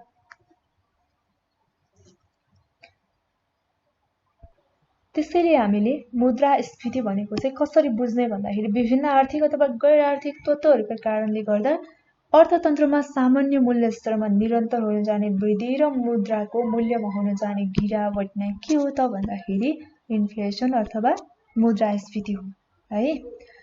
अब नेपालमा चाहिँ मूल्य वृद्धिका कारण अथवा मुद्रास्फीतिका कारणहरू चाहिँ के छन् भन्दाखेरि निजी क्षेत्रमा चाहिँ कर्जाहरूको वृद्धि हुनु, कर्जामा वृद्धि है, त्यसपछि मौद्रिक व्यवस्थापनहरू सम्बन्धी चाहिँ नीतिहरू प्रभावकारी नहुनु, अनि अनुत्पादक सरकारी खर्चहरू चाहिँ बढ्दै जानु, बजेटमा घाटा वृद्धि हुनु, अनि कमजोर विनिमय दर चाहिँ नीतिहरू हुनु, अनि वस्तु अथवा सेवाहरूको वितरण प्रणाली चाहिँ प्रभावकारी नहुनु, अनि ज्याला र जुन मूल्य बीचको द्वन्द्व ज्याला बढेको अवस्थामा हरेक क्षेत्रमा चाहिँ मूल्य बढ्नु, जिडिपीमा चाहिँ न्यून वृद्धि दर हुनु आदि इत्यादि कुराहरू चाहिँ जुन नेपालमा मूल्य वृद्धिका कारण अथवा मुद्रास्फीतिका कारणहरू है। अब यो त कारणहरू भयो। अब यसलाई चाहिँ नियन्त्रण गर्ने उपायहरू चाहिँ के हुन सक्छन् भन्दाखेरि खुला बजार नीतिहरूको व्यवस्थापन र कार्यान्वयन गर्नु पर्यो है, अनि नगद मौजदातहरूलाई चाहिँ बढावा दिनु पर्यो। त्यसै गरी अब कर्जाहरूको प्रभावकारी व्यवस्थापन र नियन्त्रण गर्न सक्छौँ, यसलाई नियन्त्रण गर्नका लागि उपायहरू अपनाउन सक्छौँ। त्यसै गरी अब क्षेत्रगत कर्जा व्यवस्थालाई चाहिँ प्रभावकारी बनाउन सक्छौँ, ब्याज दरहरूमा चाहिँ नियन्त्रण गर्न सक्छौँ है। त्यस्तै गरी अब पुँजी बजारहरूलाई चाहिँ अनुगमन गर्न पनि सक्छौँ, कानुनीगत नीतिगत सुधार गर्ने, त्यसपछि उचित ज्याला नीतिहरूको चाहिँ विकास गर्ने। यो चाहिँ नेपालमा मुद्रास्फीति नियन्त्रणका उपायहरू है। र यो भयो मुद्रास्फीतिको बारेमा जानकारी। अब यसपछि सार्वजनिक ऋण व्यवस्थापनको बारेमा पढ्दैछौँ। अब पब्लिक डेब्ट म्यानेजमेन्ट रहेको छ। अब सार्वजनिक ऋण व्यवस्थापन अन्तर्गत चाहिँ हामीले सुरुमा सामान्य अर्थमा चाहिँ के बुझ्नुपर्छ भन्दाखेरि सरकारले देशभित्र अथवा बाहिरबाट प्राप्त गर्ने ऋणलाई चाहिँ सार्वजनिक ऋण भनिन्छ है। अब कुनै पनि देशको सरकारले विभिन्न स्रोतहरूबाट आफ्नो खर्चको लागि चाहिँ लिने ऋण नै के हो त भन्दाखेरि सार्वजनिक ऋण हो। र सार्वजनिक ऋणलाई चाहिँ अर्को सरकारी ऋण भनेर पनि भन्ने गरिन्छ है। र सरकारले अब आम्दानीहरू अपुग भएको अवस्थामा आफ्ना जुन खर्चहरूको लागि वा विभिन्न शीर्षकहरू अन्तर्गत चाहिँ खर्च पूरा गर्नका लागि चाहिँ आफ्ना जनता अथवा देशभित्रका विभिन्न संस्थाहरूको लागि चाहिँ विदेशहरूबाट ऋणहरू लिने गर्छ है। र अब समय पुगेपछि ऋणको रकमहरू ब्याजसहित ऋणदातालाई फिर्ता गर्नुपर्ने भएकोले यो चाहिँ के हो त भन्दाखेरि सरकारी आम्दानीको अस्थायी स्रोत मात्रै हो, स्थायी होइन, अस्थायी है। र अब नेपालमा चाहिँ नेपाल राष्ट्र बैंक ऐन र बैंक तथा वित्तीय संस्था सम्बन्धी ऐन, अनि त्यसपछि सरकारको आवधिक योजना, वैदेशिक सहायता नीति तथा विभिन्न द्विपक्षीय अथवा बहुपक्षीय सङ्घ संस्थाहरूसँगको जुन समझदारीमा भएका व्यवस्था अनुसार चाहिँ यस्तो ऋण सेवाहरू चाहिँ सञ्चालन हुने गरेको छ। अब नेपाल राष्ट्र बैंकले समय समयमा विभिन्न निर्देशिका तथा निर्देशन जारी गरेर चाहिँ बैंक तथा वित्तीय क्षेत्रहरूको ऋण व्यवस्थापन अनि सेवाका शर्तहरू चाहिँ तोक्ने है। त्यसै गरी अब सम्बन्धित बैंक अथवा वित्तीय संस्थाहरूले चाहिँ त्यस्ता आधार समेतलाई चाहिँ लिएर आफ्ना मापदण्ड अथवा निर्देशिकाहरू चाहिँ जारी गरेर ऋण सेवाहरूलाई चाहिँ व्यवस्थापन गर्ने गरेको पाइन्छ। अब यसपछि सार्वजनिक ऋणका स्रोतहरू हेरौँ के रहेको छ। यो सार्वजनिक ऋणको स्रोतहरू है, सोर्सेस अफ पब्लिक डेब्ट। अब विशेष गरी सार्वजनिक ऋणको स्रोतहरूलाई चाहिँ हामी सामान्यतः दुई भागमा चाहिँ वर्गीकरण गरेर अध्ययन गर्न सक्छौँ। एउटा भनेको चाहिँ के छ, आन्तरिक स्रोत छ, इन्टरनल सोर्सेस। अर्को भनेको चाहिँ एक्सटर्नल छ, बाह्य स्रोत है। अब सुरुमा हामी यो आन्तरिक स्रोतभित्र पनि बजार ऋण र गैर बजार ऋण छ। अब यसबारेमा सुरुमा हेरौँ। अब हामीले आन्तरिक स्रोत भनेको चाहिँ कसरी बुझ्ने त भन्दाखेरि यसमा चाहिँ सरकारले देशभित्रका जुन नागरिक, त्यसपछि बैंकिङ अथवा गैर बैंकिङ संस्थाहरू है, त्यसै गरी कुनै पनि व्यापारिक संस्थाहरूबाट चाहिँ ऋण लिन्छ भने त्यसलाई चाहिँ के भनिन्छ, आन्तरिक ऋण भनिन्छ है। र आन्तरिक ऋणका स्रोतहरू चाहिँ के रहेको छ भन्दाखेरि एउटा बजार ऋण छ, मार्केट बोरोइङ। अब बजार ऋण चाहिँ त्यस्तो ऋण हो जुन सरकारले चाहिँ हस्तान्तरणीय सरकारी सेक्युरिटी भयो, ट्रेजरी बिलहरू भयो, बिल्सहरू, त्यसपछि अर्को भनेको चाहिँ बिल्स अफ एक्सचेन्जहरू होइन, अनि सरकारी बोन्डहरू आदि चाहिँ बजारमा बिक्री गरेर प्राप्त गर्ने गर्छ। र यस्तो खालको ऋणको प्रकृति स्वैच्छिक हुनका साथसाथै सरकारले आकर्षक ब्याजहरू चाहिँ प्रदान गर्ने गर्छ यो बजार ऋणमा। त्यसै गरी अर्को छ गैर बजार ऋण, नन मार्केट बोरोइङ रहेको छ। अब यसमा चाहिँ कुनै पनि सरकारले सेक्युरिटीहरू बजारमा बिक्री नगरिकन भनेको चाहिँ यो बजार ऋणमा जस्तो कुनै पनि सेक्युरिटिजहरूको चाहिँ बिक्री नगरिकन यसमा चाहिँ पुँजी ऋणमा लिन्छ भने यो चाहिँ के हो त भन्दाखेरि गैर बजार ऋण हो। यसलाई चाहिँ अब पब्लिक सेक्टर भनेको सार्वजनिक क्षेत्र र निजी क्षेत्र प्राइभेट सेक्टर गरेर चाहिँ दुई भागमा विभाजन गर्न सकिन्छ। अब सार्वजनिक क्षेत्र भनेको चाहिँ कस्तो भन्दाखेरि सरकार आफैले स्थापना गरेका है वित्तीय संस्थाहरू जस्तो कि वाणिज्य बैंक भयो, कृषि विकास बैंक आदिहरूबाट चाहिँ लिने ऋणलाई चाहिँ के भनिन्छ, सार्वजनिक क्षेत्रहरूबाट लिने ऋण भनिन्छ। त्यसै गरी प्राइभेट सेक्टरबाट लिने ऋण चाहिँ कस्तो भन्दाखेरि निजी वित्तीय संस्थाहरू जस्तो कि वाणिज्य बैंकहरू अनि विकास बैंकहरू, वित्त कम्पनीहरू र निजी बीमा कम्पनीहरूबाट चाहिँ यदि सरकारले ऋणहरू लिने गर्छ भने त्यो चाहिँ के हो त भन्दाखेरि प्राइभेट सेक्टरबाट लिएको ऋण हो है। यो भयो इन्टरनल सोर्सेसको बारेमा जानकारी। अब यसपछि हामी दोस्रोमा हेर्छौँ बाह्य स्रोत यानि कि एक्सटर्नल बोरोइङ रहेको छ। अब कुनै पनि देशको सरकारले चाहिँ विदेशी सरकार, विदेशी संस्थाहरूबाट लिने ऋणलाई चाहिँ जुन ऋणको बाह्य स्रोत भनिन्छ है। र आन्तरिक स्रोतमा चाहिँ पर्याप्त नभएको अवस्थामा सरकारले चाहिँ बाह्य स्रोतहरूबाट चाहिँ ऋण लिने गर्छ र यसलाई चाहिँ हामी दुई भागमा बाँडेर अध्ययन गर्छौँ। पहिलोमा चाहिँ के छ, विदेशी सरकारहरू छ, फोरेन गभर्मेन्ट्स। अब यसमा चाहिँ सरकारले आवश्यक परेको जुन अवस्थामा चाहिँ अन्य देशका सरकारहरूबाट चाहिँ ऋणहरू लिने गर्छ। जस्तो कि अब नेपाल सरकारले विभिन्न विकास निर्माणका कार्य गर्ने अनि त्यसका लागि चाहिँ जापान, चीन, भारत आदि विभिन्न देशहरूबाट चाहिँ ऋणहरू लिइरहेको हुन्छ। यो चाहिँ विदेशी सरकारबाट लिएको ऋणहरू भयो है। अर्को छ अन्तर्राष्ट्रिय संस्थाहरू, इन्टरनेसनल एजेन्सिज। अब यसमा चाहिँ सरकारले विभिन्न अन्तर्राष्ट्रिय संस्थाहरू जस्तो कि यसमा चाहिँ के हुन्छ, IMF हुन्छ, त्यसपछि ADB भयो है, अनि वर्ल्ड ब्याङ्क पनि भयो। यी आदिहरूबाट चाहिँ के गरिरहेको हुन्छ, ऋणहरू लिने गर्छ। यो चाहिँ अन्तर्राष्ट्रिय संस्थाहरू भयो। अब यो हामी हेरिरहेका छौँ सार्वजनिक ऋणका स्रोतहरू। अब सार्वजनिक ऋणका चाहिँ उद्देश्यहरू मैले यहाँ लेखेकी छैन, म तपाईँलाई भनिदिन्छु के हुन सक्छ भन्दाखेरि अब वित्तीय स्थायित्वहरू कायम गर्ने हुन्छ। यसको उद्देश्य भनेको एउटा है, आर्थिक मन्दीहरूको सामना गर्न सकिन्छ अथवा गर्ने उद्देश्य हुन्छ। अनि अब युद्ध, बाढी, भूकम्प लगायतका जुन प्राकृतिक प्रकोप जन्य अवस्थाहरूमा चाहिँ खर्च जुटाउन सकिन्छ है। करको वैकल्पिक स्रोतको रूपमा कायम गर्ने सरकारी ऋणका चाहिँ उद्देश्यहरू चाहिँ।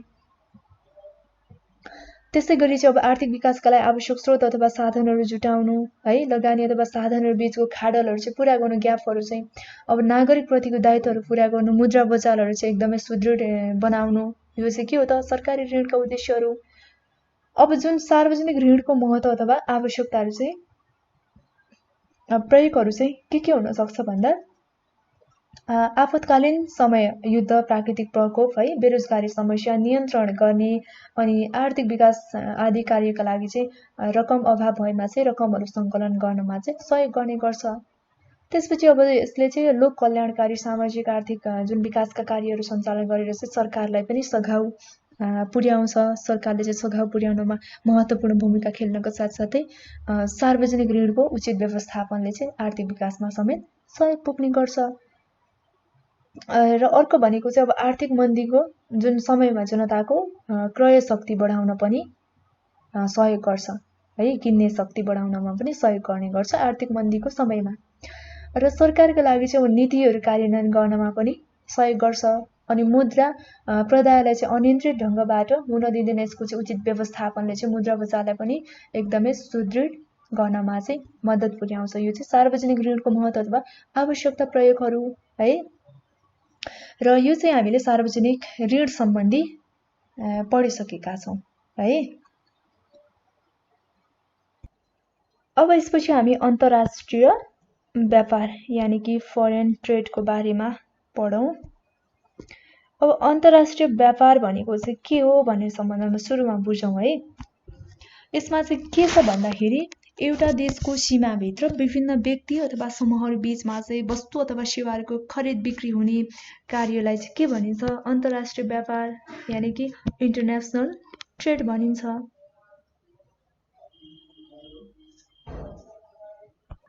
अब यो अन्तर्राष्ट्रिय व्यापार भनेको चाहिँ जुन वस्तुहरूको कुनै पनि वस्तुहरूको चाहिँ पारस्परिक लाभको भावनालाई चाहिँ खरिद बिक्री गर्ने प्रक्रिया हो है। व्यापार अब व्यक्तिहरूले चाहिँ के हुन्छ भन्दाखेरि व्यापारमा चाहिँ अब व्यक्तिहरू बीचको अथवा व्यक्ति र समूहहरू बीचमा पनि हुने गर्छ। अब कुनै पनि व्यक्ति अथवा समूहहरूले चाहिँ अथवा देशले आफूलाई चाहिँ आवश्यक पर्ने अब सबै वस्तुहरू आफूले उत्पादन गर्न त सक्दैन है। त्यसैले गर्दा व्यापार भनेको नि आफूसँग बढी भएको वस्तुहरू अर्कालाई बेच्ने र आफूसँग नभएका वस्तुहरू अथवा कम भएका आफूलाई आवश्यक पर्ने वस्तुहरू चाहिँ के गर्ने भन्दाखेरि अरू व्यक्ति अथवा समूह देशसँग चाहिँ पर्चेज गर्नु हो। यो चाहिँ ट्रेड हो है। अब यसरी व्यापारलाई चाहिँ हामीले एउटा भनेको आन्तरिक इन्टरनल ट्रेड र अर्को भनेको चाहिँ अन्तर्राष्ट्रिय व्यापार भनेर चाहिँ दुई भागमा विभाजन गर्न सक्छौँ। एउटा अन्तर्राष्ट्रिय व्यापार भइहाल्यो है, अन्तर्राष्ट्रिय एउटा भनेको, अर्को भनेको चाहिँ आन्तरिक भनेको चाहिँ देशभित्रकै है। यसरी व्यापारलाई हामी विभाजन पनि गर्न सक्छौँ।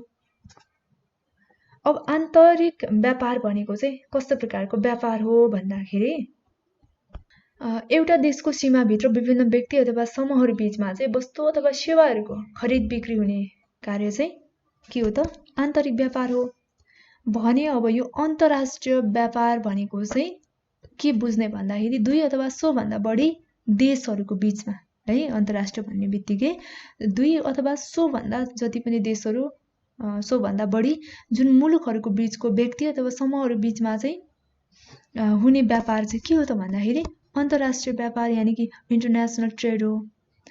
अब एउटा देशले अथवा देशका नागरिकहरूले अन्य देशहरू अथवा अन्य देशका नागरिकहरूसँग गर्ने जुन व्यापारलाई चाहिँ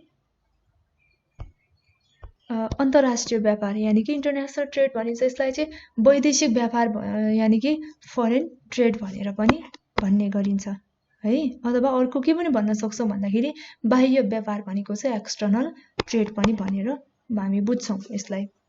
र अब एउटा देशले चाहिँ आफ्नो देशमा उत्पादन हुन नसक्ने अथवा उत्पादन गर्दाखेरि अन्य देशको तुलनामा चाहिँ बढी लागत पर्ने है आवश्यक वस्तु अथवा सेवाहरू अन्य देशहरूबाट चाहिँ आयात गर्दछ भने अन्य देशमा भन्दा जुन आफ्नो देशमा चाहिँ कम लागतमा चाहिँ उत्पादन हुने र आफ्नो देशमा चाहिँ खपत भएर बाँकी रहेका जुन वस्तु तथा सेवाहरू चाहिँ अन्य देशमा के गर्छ निर्यात गर्ने गर्छ एक्सपोर्ट गर्ने गर्छ है।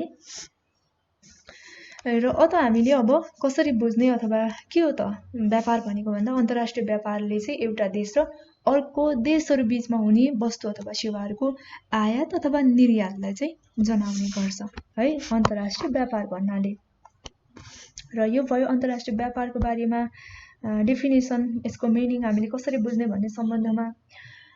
अब यसमा चाहिँ अन्तर्राष्ट्रिय व्यापारको महत्त्वहरू के रहेको छ त यो चाहिँ हामी महत्त्व रहेको छ। यसको महत्त्व चाहिँ के छ इम्पोर्टेन्स अफ इन्टरनेसनल ट्रेडको है महत्त्वलाई हामी अब विभिन्न 5वटा पोइन्टहरुमा हेर्नेछौँ। पहिलो नम्बरमा छ गुणस्तरीय वस्तु उचित मूल्यमा। अब जुन अन्तर्राष्ट्रिय व्यापारले चाहिँ कुनै पनि देशहरुलाई चाहिँ साधन र स्रोतहरुको समुचित र दक्षतापूर्ण चाहिँ उपयोग गरी गुणस्तरीय वस्तुहरू उचित मूल्यमा चाहिँ अन्तर्राष्ट्रिय बजारमा चाहिँ उपलब्ध गराउनका लागि जुन स्वतन्त्रताहरू प्रदान गरिरहेको हुन्छ। यसबाट चाहिँ अन्तर्राष्ट्रिय बजारमा चाहिँ गुणस्तरीय वस्तु उचित मूल्यमा चाहिँ उपलब्ध भए अथवा अन्य देशका नागरिकहरूले चाहिँ यी वस्तुहरूलाई खरिद गरेर चाहिँ लाभ लिन सकिन्छ। यो चाहिँ अन्तर्राष्ट्रिय व्यापारको एउटा महत्त्व भयो। अर्को भनेको कृषि क्षेत्रको विकास। अब कृषि क्षेत्रको विकासमा चाहिँ कसरी महत्त्व पुर्याउँछ भन्दाखेरि जुन अन्तर्राष्ट्रिय व्यापार इन्टरनेसनल ट्रेडको माध्यमबाट चाहिँ कम विकसित अथवा अल्प विकसित मुलुकहरूले कृषिको आधुनिकीकरण र व्यावसायीकरणका लागि चाहिँ आवश्यक आधुनिक यन्त्रहरू, उपकरणहरू, औजारहरू है त्यसपछि उन्नत जातका बिउहरू, मलहरू आदि वस्तुहरू चाहिँ आयात गर्न सक्छन् है। त्यसपछि अर्को छ औद्योगिक विकास। अब इन्डस्ट्रियल डेभलपमेन्टबाट चाहिँ कसरी महत्त्व पुर्याउँछ यसले भन्दाखेरि जुन इन्टरनेसनल ट्रेडमा चाहिँ संलग्न भएर अल्प विकसित देशहरूले जुन उद्योगको स्थापना र सञ्चालनका लागि चाहिँ आवश्यक पर्ने मेसिन, यन्त्र, उपकरण र अन्य पुँजीगत वस्तुहरू आयात गरेर चाहिँ उद्योगको स्थापना र सञ्चालन गरेर चाहिँ स्थानीय स्रोत र साधनहरूको चाहिँ समुचित उपयोग पनि गर्न सक्छ। त्यसैगरी अर्को भनेको प्रतिस्पर्धात्मक क्षमताको विकास छ। अब यसमा चाहिँ अन्तर्राष्ट्रिय व्यापारले गर्दा है विभिन्न देशका वस्तु अथवा सेवाहरू बीचमा चाहिँ प्रतिस्पर्धा हुन्छ। अब यसरी प्रतिस्पर्धा भइरहँदा यस्तो प्रतिस्पर्धी वातावरणमा चाहिँ टिक्न अथवा नयाँ नयाँ उपायहरू चाहिँ अवलम्बन गरेर जुन आफ्नो उत्पादनको गुणस्तर वृद्धि र बजारमा चाहिँ विस्तार गर्नका लागि के हुन्छ भन्दा यसबाट देशको प्रतिस्पर्धात्मक क्षमताको पनि विकास हुन जान्छ। अर्को भनेको जनताको जीवनस्तरमा वृद्धि। अब जनताको जीवनस्तरमा वृद्धि चाहिँ जुन इन्टरनेसनल ट्रेडको माध्यमले गर्दा एकातिर देशको नागरिकहरूले चाहिँ आफ्नो देशमा उपलब्ध स्रोत र साधनहरूको चाहिँ समुचित उपयोग गरेर चाहिँ उत्पादन गरेका वस्तु अथवा सेवाहरू चाहिँ निर्यात गरेर पर्याप्त आम्दानी प्राप्त गर्छ भने अर्कोतिर चाहिँ जीवनस्तरमा जुन सुधार ल्याउन आफ्नो देशमा नभएका है सामानहरू चाहिँ आयात गरेर चाहिँ प्रयोग गर्न पनि सक्छ। अब यसरी चाहिँ जनताको जीवनस्तर पनि उच्च राख्न मद्दत गर्छ। यो चाहिँ के भयो त भन्दाखेरि अन्तर्राष्ट्रिय व्यापारको महत्त्वहरू। र यो त अन्तर्राष्ट्रिय व्यापारको सम्बन्धमा भयो। अब नेपालको वैदेशिक व्यापारको स्थिति चाहिँ के रहन्छ भन्दाखेरि अब देशको आर्थिक विकासमा चाहिँ जुन वैदेशिक व्यापारले चाहिँ महत्त्वपूर्ण भूमिका खेलेको हुन्छ है। र वैदेशिक व्यापारका माध्यमले चाहिँ अब देशको प्रतिस्पर्धात्मक क्षमतामा चाहिँ अभिवृद्धिहरू हुन जान्छ, बजारहरू विस्तार हुन्छ अनि कृषि र उद्योगको लागि चाहिँ आवश्यक आधुनिक प्रविधिहरू, यन्त्र र उपकरणहरू चाहिँ उपलब्ध हुन्छन्। फलस्वरूप के हुन्छ भन्दाखेरि देशको आर्थिक विकासको गति तीव्र हुन जान्छ। त्यसैले चाहिँ अब वैदेशिक व्यापारलाई चाहिँ आर्थिक विकासको साधन माध्यम पनि मान्न सकिन्छ।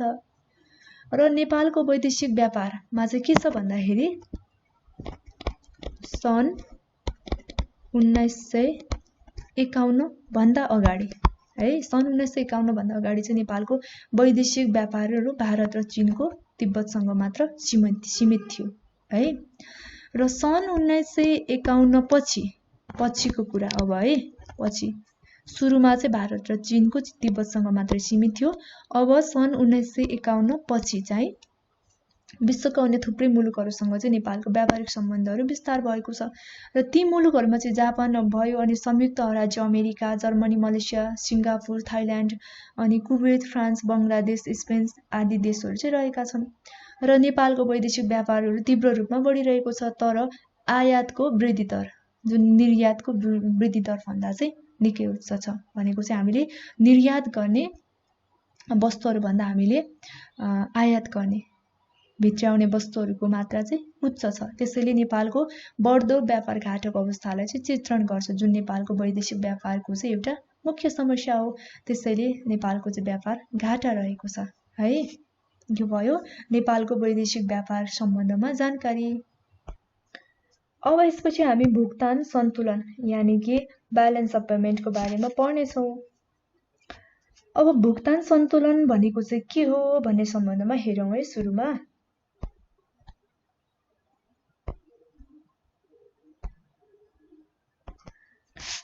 अब भुक्तान सन्तुलनको सम्बन्धमा एउटा निश्चित समयावधिमा चाहिँ एउटा देशलाई विश्वका अन्य बाँकी देशहरूबाट प्राप्त भएका अथवा हुनुपर्ने सम्पूर्ण रकम र उक्त देशले विश्वका अन्य देशहरूलाई भुक्तानी गरेका वा गर्नुपर्ने सम्पूर्ण रकमको अन्तर नै के हो?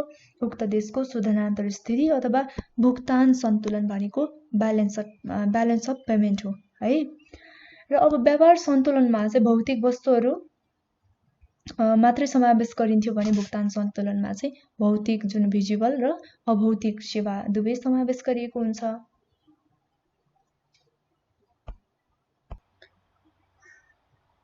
अब यसपछि हामी भुक्तान सन्तुलनको महत्त्व, उद्देश्य अथवा आवश्यकता के रहेको छ भन्ने सम्बन्धमा हेर्छौँ है। अब फर्स्टमा चाहिँ यसले देशको अर्थतन्त्रको उपलब्धि र प्रगतिको चाहिँ मापन गर्ने गर्छ। फर्स्टमा भनेको देशको अर्थतन्त्रको उपलब्धि र प्रगतिको मापन गर्छ। अब दोस्रोमा भनेको यसले आयातित वस्तु अथवा सेवाहरूमा गरेको खर्चलाई देखाउँछ।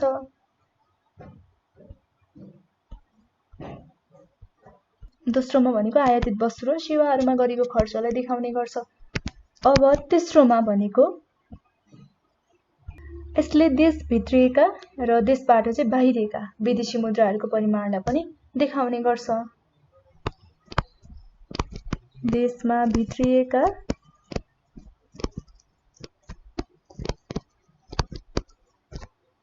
र देशबाट बाहिरिएका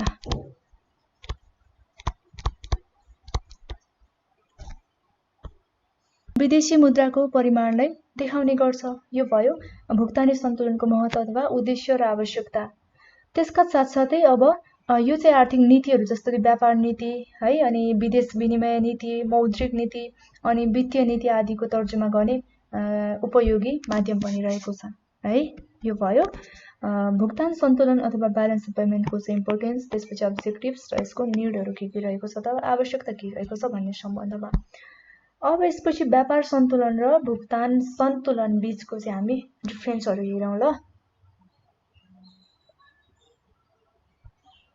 ओके, अब हामी व्यापार सन्तुलन र भुक्तान सन्तुलन बीचमा चाहिँ के फरक रहेको छ त भन्ने सम्बन्धमा अबको क्रममा हामी हेर्छौँ है। नम्बर 1 मा अब व्यापार सन्तुलन के हो भन्दाखेरि कुनै एउटा देशले चाहिँ विश्वका बाँकी देशहरूसँग गर्ने भौतिक वस्तुहरूको कुल निर्यात मूल्य र कुल आयात मूल्यको अन्तर के हो त व्यापार सन्तुलन हो। ओके, व्यापार सन्तुलन भनेको चाहिँ कुनै एउटा देशले विश्वका बाँकी देशहरूसँग गर्ने के हो, भौतिक वस्तुहरूको कुल निर्यात र मूल्य अनि कुल आयात र मूल्यको अन्तरले के हो त भन्दाखेरि व्यापार सन्तुलन हो है। अब भुक्तान सन्तुलनतर्फ, भुक्तान सन्तुलन भनेको चाहिँ के हो भन्दाखेरि कुनै एउटा देशले विश्वका बाँकी देशहरूबाट प्राप्त गर्ने प्राप्ति रिसिप्ट र उक्त देशले चाहिँ विश्वका बाँकी देशहरूलाई गर्ने भुक्तानी जुन पेमेन्टको व्यवस्थित अभिलेख हो है। ओके, भुक्तान सन्तुलन भनेको चाहिँ कुनै पनि एउटा देशले विश्वका बाँकी देशहरूबाट प्राप्त गर्ने रिसिप्ट र भनेको चाहिँ अब उक्त देशहरूले विश्वका बाँकी देशहरूलाई चाहिँ भुक्तानी गर्नुपर्ने अथवा पेमेन्ट गर्ने जुन व्यवस्थित अभिलेख चाहिँ के हो त भुक्तान सन्तुलन हो। एउटा डिफरेन्स भनेको डेफिनेसनहरू भयो। अब नम्बर 2 मा अर्को हेरौँ, जुन चाहिँ व्यापार सन्तुलनमा यसमा चाहिँ भौतिक वस्तुहरू मात्रै समावेश हुन्छ है। नम्बर 2, व्यापार सन्तुलनमा भौतिक वस्तुहरू मात्रै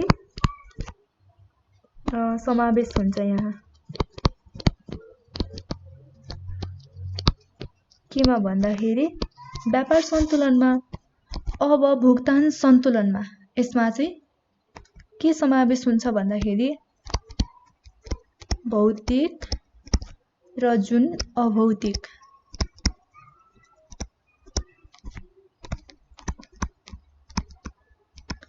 सेवाका सबै वस्तुहरू समावेश हुन्छ।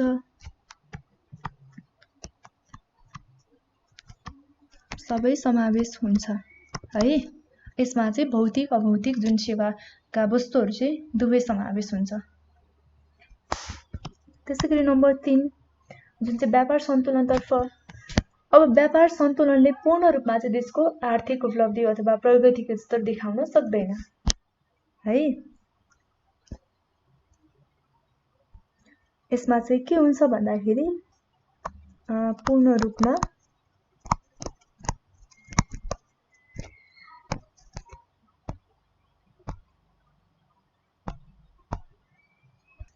व्यापार सन्तुलनमा के गर्छ भन्दा पूर्ण रूपमा जुन आर्थिक प्रगतिहरूको स्तर चाहिँ देखाउन सक्दैन है। अब भुक्तान सन्तुलनमा चाहिँ के गर्छ भन्दाखेरि यसले चाहिँ पूर्ण रूपमा देशको आर्थिक उपलब्धि अथवा प्रगतिहरूको स्तर चाहिँ देखाउन सक्छ। मैले चाहिँ स्तर देखाउन सक्छ मात्रै लेखेँ, स्तर देखाउन सक्छ है। हजुरहरूले चाहिँ मिलाएर लेख्नु होला। यसले चाहिँ पूर्ण रूपमा देशको आर्थिक उपलब्धि अथवा प्रगतिहरूको चाहिँ स्तर देखाउन सक्छ है। अर्को पोइन्टमा के छ भने यो व्यापार सन्तुलन चाहिँ साँघुरो अवधारणा हो, किनभने यो भुक्तानी सन्तुलनको एउटा भाग मात्रै हो। त्यसैले यसलाई चाहिँ साँघुरो अवधारणा हो है। त्यसैले अर्को यो भुक्तानी सन्तुलनको चाहिँ के हो त भन्दाखेरि व्यापार सन्तुलन भनेको चाहिँ एउटा पार्ट मात्रै हो है। अब भुक्तानी सन्तुलनतर्फ चाहिँ के हो त भन्दाखेरि यो व्यापार सन्तुलन चाहिँ साँघुरो हुने बित्तिकै यो भुक्तानी सन्तुलन त व्यापक हुने भइहाल्यो। व्यापक अवधारणा हो, यो व्यापक अवधारणा हो जसले चाहिँ के गर्छ व्यापार सन्तुलनलाई समेत समेट्ने गर्छ। त्यसैले गर्दा व्यापार सन्तुलन चाहिँ भुक्तानी सन्तुलनको एउटा पार्ट अथवा भाग हो है। र यो चाहिँ के भयो त हाम्रो डिफरेन्सेसहरू भयो जुन चाहिँ व्यापार सन्तुलन र भुक्तानी सन्तुलनको बीचमा। पुनः एकपटक दोहोऱ्याउँ के रहेको छ भन्दाखेरि फर्स्टमा हामीले डेफिनेसनहरू लेख्यौँ है। व्यापार सन्तुलन भनेको चाहिँ कुनै एउटा देशहरूले अब विश्वका बाँकी देशहरूसँग गर्ने जुन भौतिक वस्तुहरूको कुल निर्यात मूल्य र कुल आयात र मूल्यको अन्तर चाहिँ के हो व्यापार सन्तुलन हो भने भुक्तान सन्तुलन चाहिँ के हो भन्दाखेरि अब कुनै पनि एउटा देशहरूले विश्वका जुन बाँकी देशहरूबाट चाहिँ प्राप्त गर्ने प्राप्ति भनेको रिसिप्ट र त्यसबाट चाहिँ उक्त देशले चाहिँ है विश्वका बाँकी देशहरूलाई गर्ने पेमेन्टको व्यवस्थित रेकर्ड्स नै के हो त भन्दाखेरि भुक्तान सन्तुलन हो। अर्को पोइन्टमा हाम्रो के छ भने भौतिक वस्तुहरू मात्रै समावेश हुन्छ यो व्यापार सन्तुलनमा भने भुक्तानी सन्तुलनमा चाहिँ के हुन्छ भौतिक अभौतिक गरी दुवै प्रकारको वस्तुहरू चाहिँ समावेश हुन्छ। तेस्रोमा हामीले हेरेको भनेको पूर्ण रूपमा प्रगतिको स्तर चाहिँ देखाउन सक्दैन भनेको चाहिँ यो व्यापार सन्तुलनले जुन देशको चाहिँ आर्थिक उपलब्धिहरूको चाहिँ प्रगतिको स्तरहरू चाहिँ पूर्ण रूपमा देखाउन सक्दैन है। तर त्यसको ठिक अपोजिट व्यापार सन्तुलनले के गर्छ भन्दाखेरि देशको आर्थिक उपलब्धि त्यसपछि प्रगतिहरूको स्तर चाहिँ पूर्ण रूपमा देखाउन सक्छ है। त्यसपछि व्यापार सन्तुलन भनेको चाहिँ एउटा साँघुरो अवधारणा हो भने भुक्तानी सन्तुलन भनेको चाहिँ एउटा व्यापक अवधारणा हो, जुन चाहिँ भुक्तानी सन्तुलनको एउटा पार्ट भनेको चाहिँ के हो त व्यापार सन्तुलन हो है। र अर्कोतिर हामीले के पनि बुझ्नुपर्छ भने यो व्यापार सन्तुलनलाई चाहिँ भुक्तान सन्तुलनले समेट्ने गर्छ। यो चाहिँ डिफ्रेन्सेसहरू भयो है। र यो डिफ्रेन्सेसहरू सँगसँगै आज चाहिँ हामीले म्याक्रो इकोनोमिक्स इन्डिकेटर्सहरूमा छलफल गरेका छौँ। र पुनः एकपटक सम्झौँ केमा हामीले पढिसकेका छौँ भन्दाखेरि म्याक्रो इकोनोमिक्स इन्डिकेटर्सहरू एउटा जिडिपी होइन, जिएनपी, एसडिआई, पर क्यापिटा इन्कम, त्यसपछि इन्भेस्टमेन्ट अनि कन्ज्युम्सन, त्यसै गरी हामीले सेभिङ, इन्फ्लेसन, पब्लिक डेप्ट भयो अनि फरेन ट्रेड है, त्यसपछि ब्यालेन्स अफ पेमेन्टको बारेमा पढिसकेका छौँ। र मैले अघि पनि जानकारी गराइसकेकी थिएँ रेमिटान्स, त्यसपछि प्राइस इन्डेक्स अनि फरेन एक्सचेन्ज पनि दिएको छ हामीलाई जुन सिलेबसमा। त्यसमा चाहिँ हामीले इन्डेक्स जुन प्राइस इन्डेक्स चाहिँ हामी म्याथमा पढ्छौँ र फरेन एक्सचेन्ज र रेमिटान्स चाहिँ हामीले ब्याङ्किङमा पढिसकेका छौँ। त्यसको लागि चाहिँ हजुरहरूले अघिल्लो भिडियोहरू हेर्न नभुल्नुहोला है। र यो सँगसँगै हाम्रो च्याप्टर नम्बर 3 को सबै विषयवस्तुलाई चाहिँ आजको यो भिडियोमा समेट्ने प्रयास गरेका छौँ। र तपाईँलाई कस्तो लाग्दैछ, केही नबुझ्नु भएको छ, चित्त नबुझेको केही छ, तपाईँलाई सोध्न मन लागेको के छ यस विषयमा भने आज पढाएको विषयहरूमा विशेष गरी यो भिडियोमा नबुझ्नु भएको के छ भने तपाईँले हाम्रो डिस्क्रिप्सनमा एउटा नम्बर छ, त्यो नम्बरमा चाहिँ डाइरेक्ट कल गरेर सोध्न सक्नुहुन्छ, भन्न सक्नुहुन्छ, या त तपाईँले कमेन्ट पनि गर्न सक्नुहुन्छ है। र आजको भिडियो यति नै। अर्को भिडियोमा म अर्को च्याप्टरको जुन चाहिँ टपिकसँग रिलेटेड विषयवस्तुलाई समेटेर भिडियो लिएर आउनेछु। आजको भिडियो यति नै। तपाईँ सम्पूर्णलाई चाहिँ धेरै धेरै धन्यवाद। हवस् त, नमस्ते।